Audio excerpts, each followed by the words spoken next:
అప్పుల బాధలు వెంటాడుతున్నాయా? అయితే 6 జేవిఆర్ వారి జాతిరత్నాలు ధరించండి.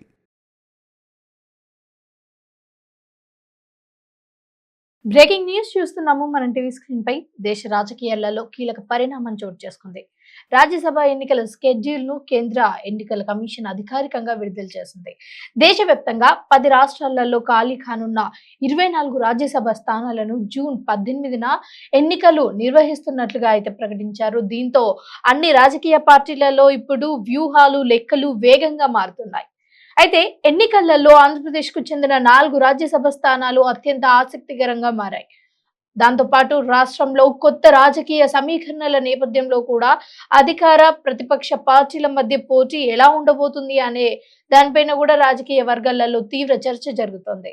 ఇక గుజరాత్ లో 4 స్థానాలు, కర్ణాటకలో 4, మధ్యప్రదేశ్ లో 3, జార్ఖండ్ లో 2 స్థానాలతో పాటు ఇతర రాష్ట్రాలలో కూడా ఎన్నికలు జరగనున్నాయి. ఇక ఎన్నికల ప్రక్రియను పరిశీలిస్తే జూన్ 1న అధికారిక నోటిఫికేషన్లు విడుదల కానుంది. అనంతరం అభ్యర్థుల నామినేషన్ల స్వీకరణ ప్రారంభమవుతుంది. జూన్ 8 వరకు నామినేషన్లు దాఖలు చేసుకునే అవకాశం ఉండగా జూన్ 9న వాటిని పరిశీలించనున్నారు. ఇక ఆ అభ్యర్థులు తమ నామినేషన్లను ఉపసంహరించుకోవడానికి జూన్ 11 వరకు కూడా గడువు ఇచ్చారు. ఇక అత్యంత కీలకమైన పోలింగ్ ప్రక్రియ జూన్ 18న జరగనుంది.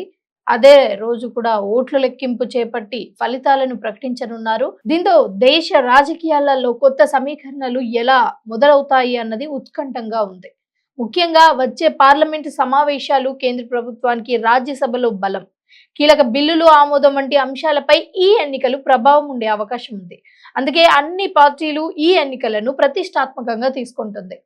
మరి ఈ రాజ్యసభ ఎన్నికలలో ఎవరు గెలుస్తారు, ఏ రాష్ట్రంలో ఎలాంటి రాజకీయ సమీకరణలు వస్తాయి అన్నది ఇప్పుడు ఈ దేశ రాజకీయాలలో హాట్ టాపిక్ గా అయితే మారింది.